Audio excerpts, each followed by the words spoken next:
graças à melhora do cenário epidemiológico, à ampla cobertura vacinal da população e à capacidade de assistência do SUS, temos hoje condições de anunciar o fim da emergência de saúde pública de importância nacional, a SPIN. E foi assim, em pronunciamento em cadeia nacional de rádio e televisão, que o ministro da Saúde, Marcelo Queiroga, colocou fim à emergência em saúde pública de importância nacional da Covid-19. Nos próximos dias, será editado um ato normativo disciplinando essa decisão. Esta medida, no entanto, não significa o fim da Covid-19. Continuaremos a conviver com o vírus. O Ministério da Saúde permanece vigilante e preparado para adotar todas as ações necessárias para garantir a saúde dos brasileiros. A decisão anunciada neste domingo marca o fim de medidas impostas ainda no início da pandemia, mas não o fim da pandemia em si. Essa é de responsabilidade da Organização Mundial da Saúde, a OMS. O ministro atribuiu à decisão a queda nos índices da doença e a vacinação no país, que alcançou 73% da população. Até ontem, segunda-feira, o Brasil registrava mais de 662 mil mortes e 30 mil casos da doença. Porém, muitos estados com vacinação avançada já liberaram o uso de máscara e deram fim às medidas de restrição. Já tínhamos liberado há 2 semanas a utilização de máscaras em ambientes abertos. Hoje, pela manhã, o Comitê de Saúde do Estado de São Paulo, reunido, deliberou, dado ao fato de que estamos em queda de internações, ocupação de leitos de UTI e também queda em número de óbitos, nós estamos liberando o uso de máscaras em ambientes fechados em todo o Estado de São Paulo. A decisão do ministro, mesmo que tardiamente, também vai de acordo com a vontade de Bolsonaro, que já se posicionava a favor do fim da pandemia desde o início do ano. O Queiroga tem se comportado muito bem nessa questão. Eu tenho conversado com ele. Ele já sinalizou há poucos dias que seria uma portaria dele, como definida em lei, nós aqui sairmos da pandemia e entrarmos na endemia. Tá? Ou seja, isso deve acontecer até o final desse mês.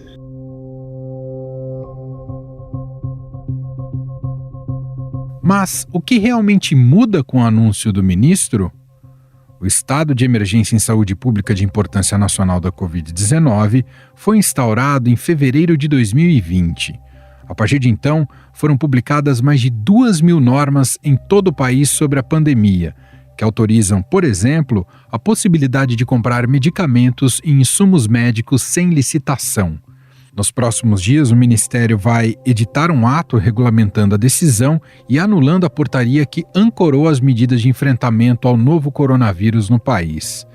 Esse estado de emergência também permitiu que o governo federal e os governos estaduais e municipais tomassem uma série de medidas, como o uso obrigatório de máscaras e a autorização emergencial para vacinas. Por maioria simples, temos aí 3 votos, então, favoráveis ao uso emergencial em caráter experimental das vacinas da AstraZeneca, Oxford e também a Coronavac do Instituto Butantan.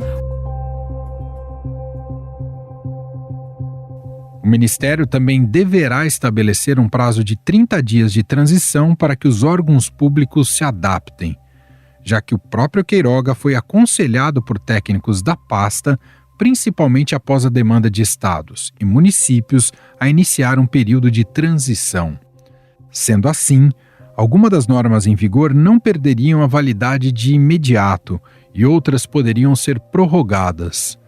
Outra mudança anunciada por Queiroga na manhã desta segunda-feira se refere ao uso da vacina Coronavac, que passará a ser restrito a crianças e adolescentes de 5 a 18 anos. Para o esquema vacinal primário em adultos, esse imunizante, eu penso que é um consenso nos países que têm agências regulatórias do porte da Anvisa, ele não é utilizado para o esquema vacinal primário. Ele pode ser usado para o esquema vacinal primário aqui no Brasil para a faixa etária compreendida entre 5 e 18 anos. Não é? Vale dizer que, como dose de reforço, essa vacina também não tem evidência científica. O Ministério da Saúde fez o pedido para que a Anvisa autorize por mais um ano o uso emergencial da Coronavac, mas a pasta diz que não incluiu no pedido o esquema primário em adultos. A agência reguladora ainda precisa aprovar essa solicitação. Especialistas, no entanto, apontam que, apesar da redução das infecções, este ainda não é o melhor momento para revogar a portaria. A decisão poderia, por exemplo, acarretar o fim da exigência do passaporte vacinal para entrar em certos lugares, um desincentivo à vacinação da população. No fim do pronunciamento, Queiroga ponderou que o fim do estado de emergência não significa o fim da pandemia. O ministro, no entanto, não citou a possibilidade de rebaixamento da pandemia para endemia no Brasil, assunto que ele próprio chegou a falar em março, assim como o presidente Jair Bolsonaro. Um dos temas das reuniões foi justamente essa questão do rebaixamento do caráter de pandemia para endemia. O governo se apressa em decretar o fim da emergência em saúde pública de importância nacional da Covid-19? Quais serão os impactos? Para analisar o tema, vamos conversar com a epidemiologista Ethel Maciel, que é professora da Universidade Federal do Espírito Santo, com pós-doutorado pela Universidade Johns Hopkins.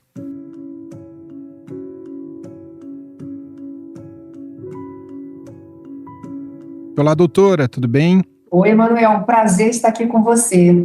Doutora, a justificativa apresentada pelo ministro da Saúde, Marcelo Queiroga, lastreada na cobertura vacinal no país acima dos 70% e na queda dos índices da doença, essa justificativa é suficiente para decretar o fim da emergência em saúde pública de importância nacional? Olha, Emanuel, esses dois critérios, né, eles são necessários, mas eles não são suficientes. Nós precisamos entender, né, que a pandemia é um evento global, a gente depende do que está acontecendo em outros países.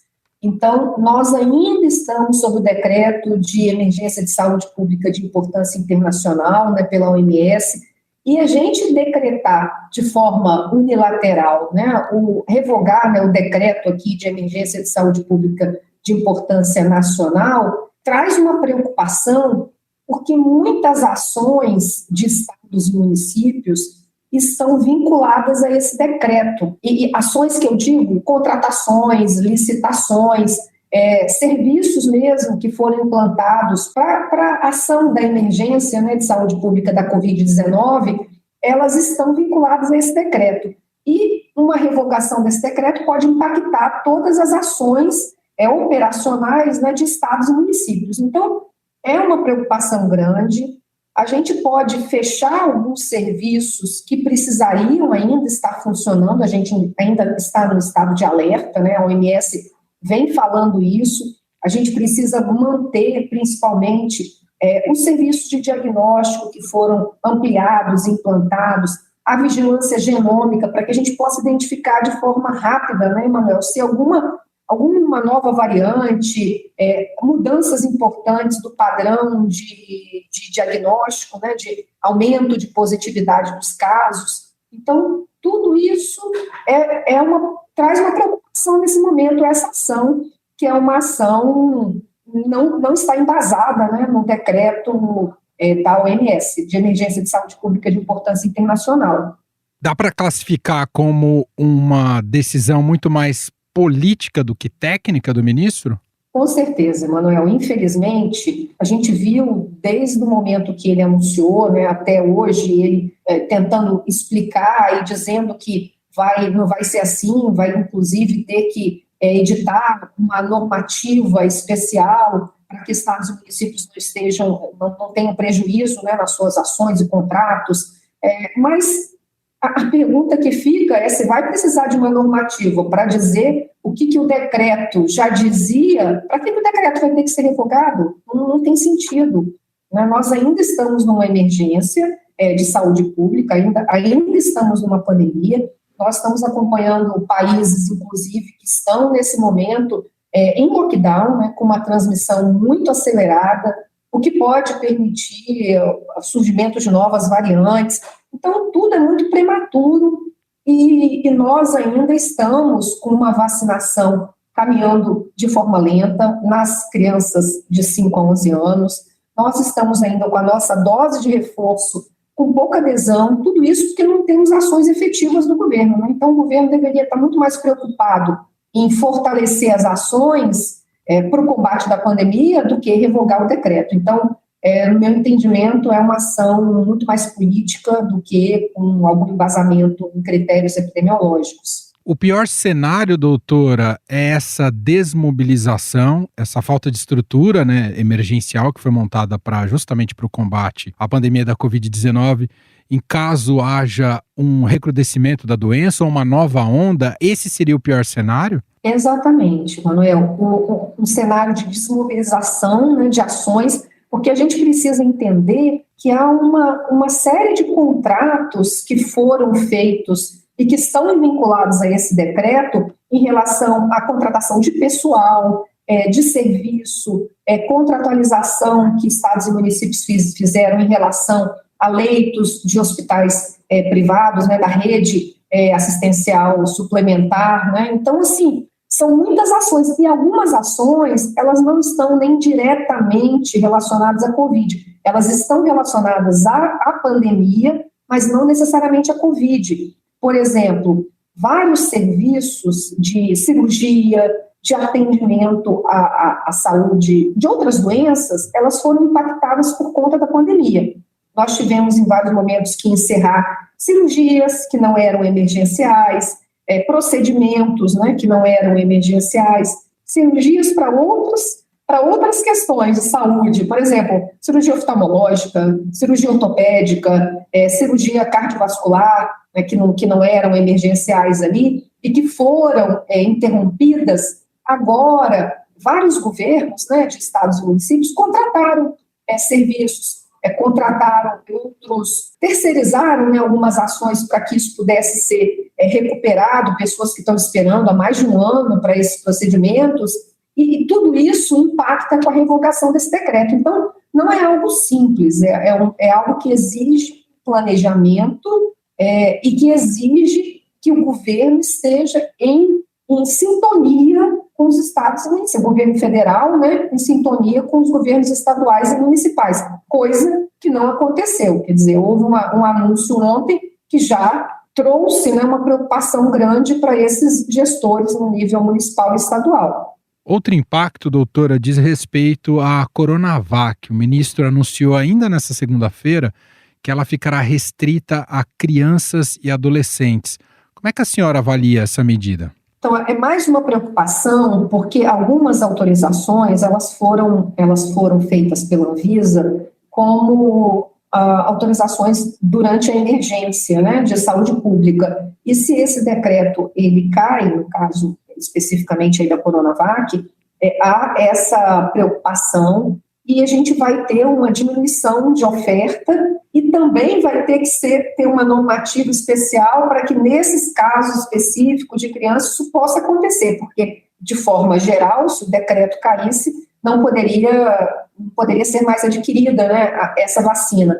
Então, porque ela não tem a aprovação definitiva ainda. Ao caso da Pfizer, a gente já tem, né? A AstraZeneca também nós já temos a aprovação definitiva. Não é o caso da Coronavac. Então, a gente teria esse problema também. Quer dizer, o governo acaba com uma ação que é uma ação que tem uma intenção política e vai criar uma série de outras dificuldades operacionais, então, desnecessárias nesse momento, que é um momento também, é um ano eleitoral, é um momento que os governos têm dificuldade porque tem um prazo para utilização de recursos, para abertura de licitações, então é uma preocupação do ponto de vista de como nós vamos poder ter ações, né, do ponto de vista das políticas de saúde, de forma a não impactar, né, a saúde das pessoas, a vida da população, né? Então, eu acredito que isso a gente deve esperar mais, a gente deve estar com o nosso decreto vinculado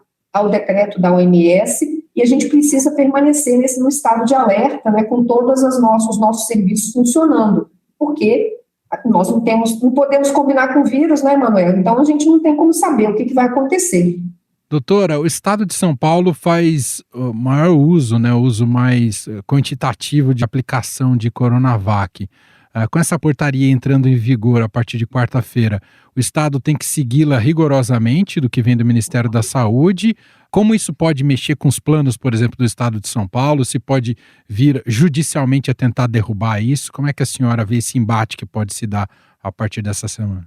Mais um embate que a gente vai presenciar certamente, porque isso vai impactar a campanha que São Paulo está fazendo, de forma bastante organizada, inclusive. Eu acredito que vai ter uma judicialização, sim, porque vai ser necessário que as ações que o governo de São Paulo programou, que elas sejam executadas, né, conforme o calendário previsto. E essa revogação do decreto vai impactar muito essas medidas. Então, assim, o gestor estadual e os municipais planejam algo, né, e o governo acaba atrapalhando, o governo federal acaba atrapalhando esse planejamento. Então, por isso, é muito importante que as ações sejam coordenadas, para que a população não possa sofrer, né, Manuel? Porque Sim. Acaba que a população é que fica com os serviços, uma prestação muito ruim e com bastante prejuízo.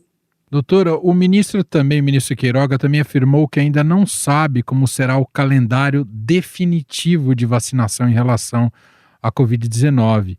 E ele disse que não há evidências científicas para isso. Aí eu te pergunto, de fato, não existem essas evidências científicas? E se existe alguma referência internacional que nos possa apontar caminhos em relação a esse calendário de vacinação? Nem ele sabe e nem ninguém sabe. Então, por isso que manter esse decreto é importante, porque para a gente revogar esse decreto, nós precisamos de algumas certezas que nós não temos ainda. Uma delas é saber como a vacina, né, as vacinas contra a Covid, serão incorporadas ao calendário de vacinação.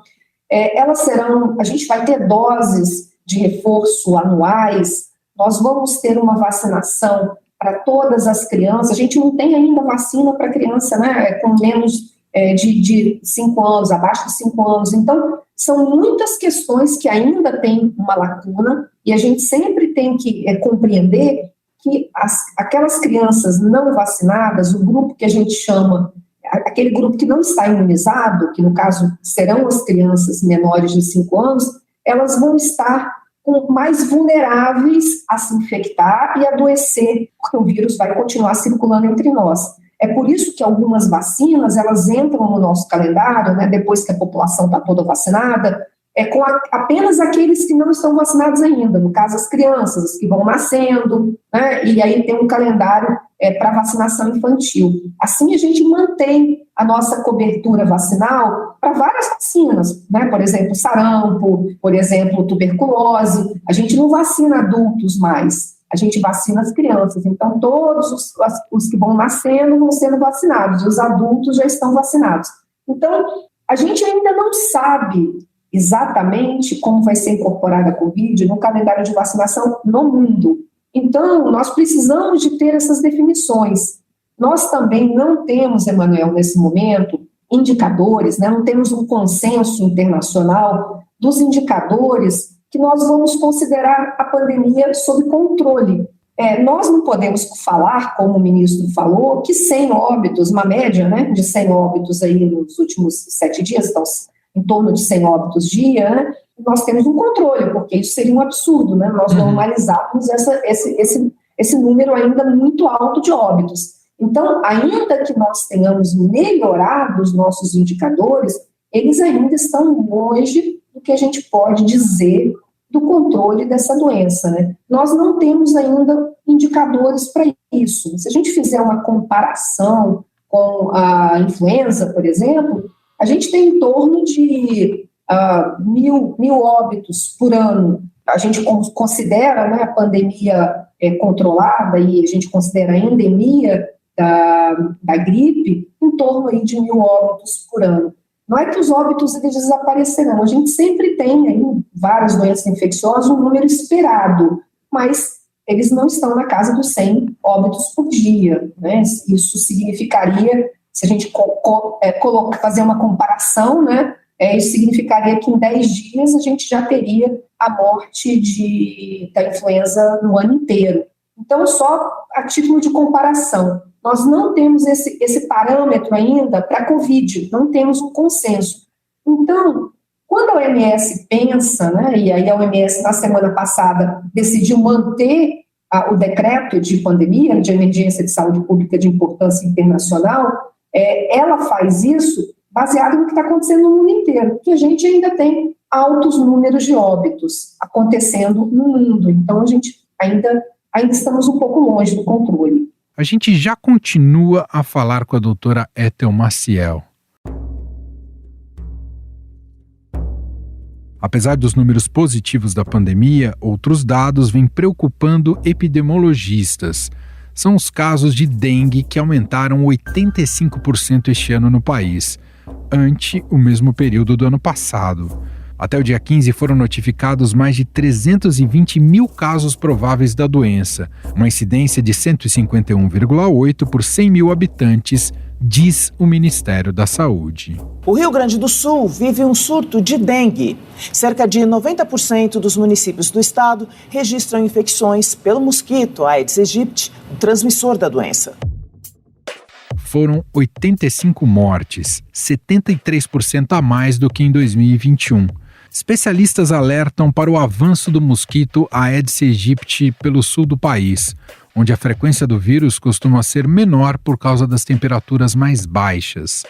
Em São Paulo, a doença avança principalmente no norte do estado. Votuporanga tem a maior incidência de dengue do país, com 4.971 casos por 100 mil habitantes. A Organização Mundial da Saúde define transmissão epidêmica quando a taxa é maior de 300 casos por 100 mil. Sobre este assunto, a gente volta a falar com a epidemiologista, a doutora Ethel Maciel.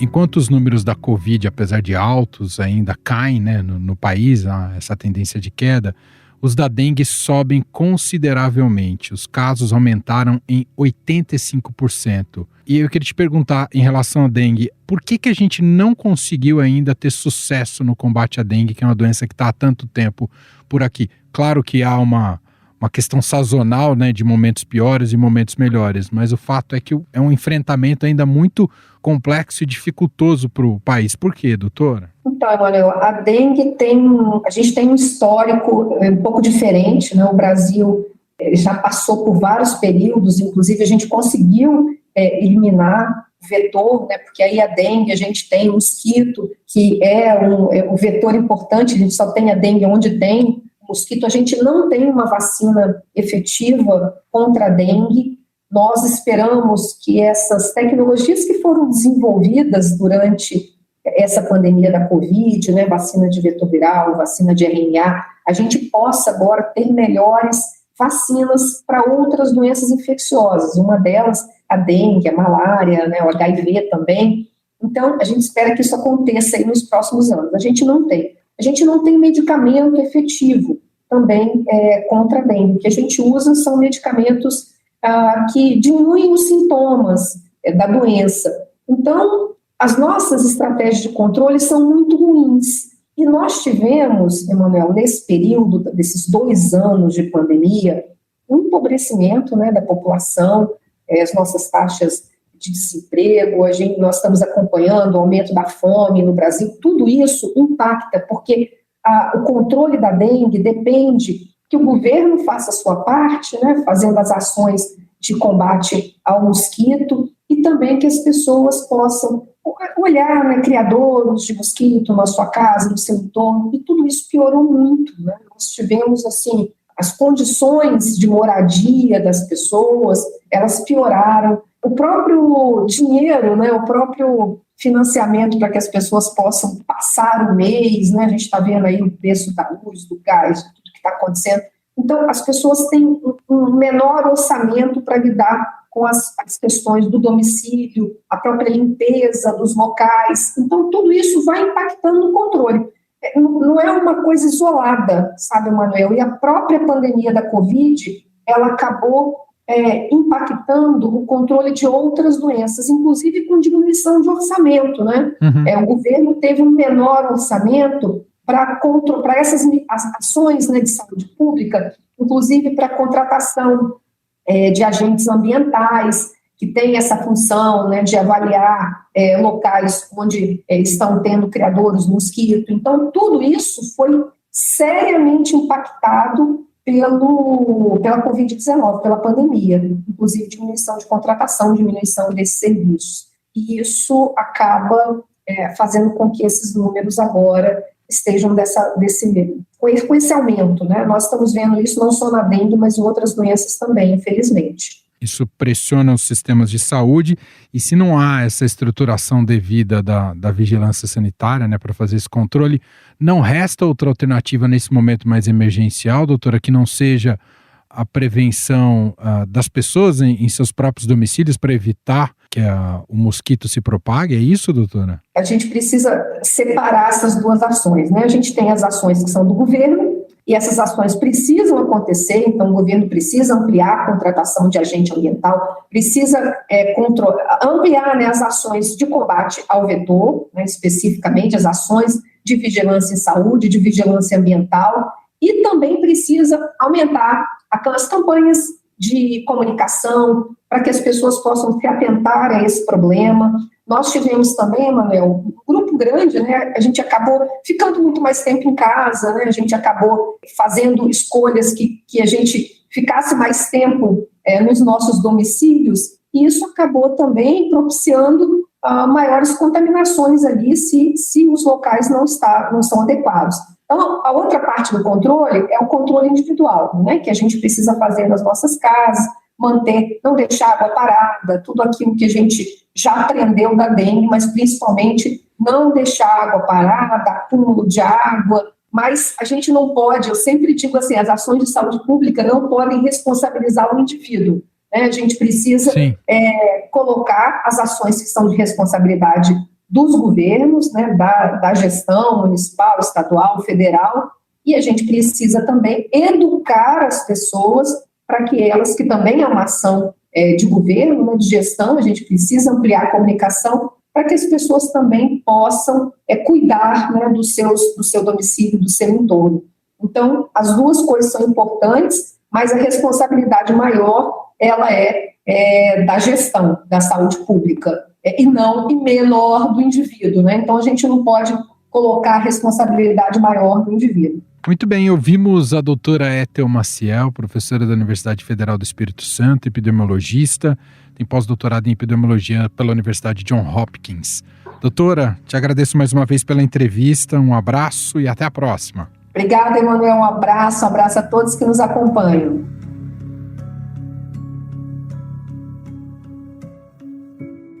E este foi o Estadão Notícias de hoje, terça-feira, 19 de abril de 2022. A apresentação foi minha, Emanuel Bonfim. Na produção, edição e roteiro, Jefferson Perleberg e Ana Paula Niederauer. A montagem é de Carlos Valério. Escreva para a gente no e-mail podcast@estadão.com. Um abraço para você e até mais.